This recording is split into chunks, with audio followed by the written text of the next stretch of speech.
Guys, may isang kaloka na naman ako naisip. Gagawin ko sa asawa ko.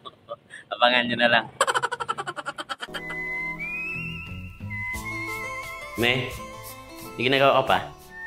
Yes, na. Tulungan mo muna ako saglit lang. Bakit ito nang gagawin? May ginagawa kasi akong vlog. Okay. Ha? Ngayon na.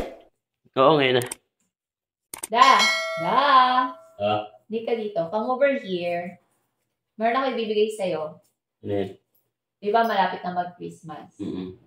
So, meron ako ibibigay sa'yo. Wow! 1, 2, 3, 4, 5. Oh, pang-shopping mo yan, ha? Pamili mo ng mga damit mo, sapatos mo. 1, 2, 3. Pang-ribbon. Kasi nakakaawa naman yung buhok mo. Mas maganda lang hair ko sa'yo. At 1, 2. Pang-gimmick yun ng barkada, pang-inom mo. O, pinapayagan mo na ako mag-inom? Hindi lahat, hindi all the time. Ngayon lang, ha? Sige na, sige na. Promise, ha? Oo na. Mm. Wow naman. Ba't natawa ka? Pera na ako, siyempre nga. Mahirap na, mamaya maging bato pa to. Dakat mo muna to. Ha? Cut mo. Bakit?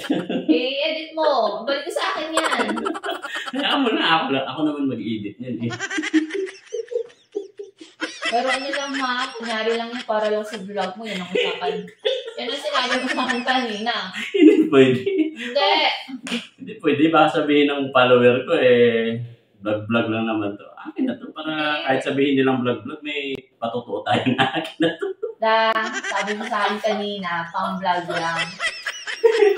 Kung pwede masyadong maging matuwa. Hindi na. Akin na to.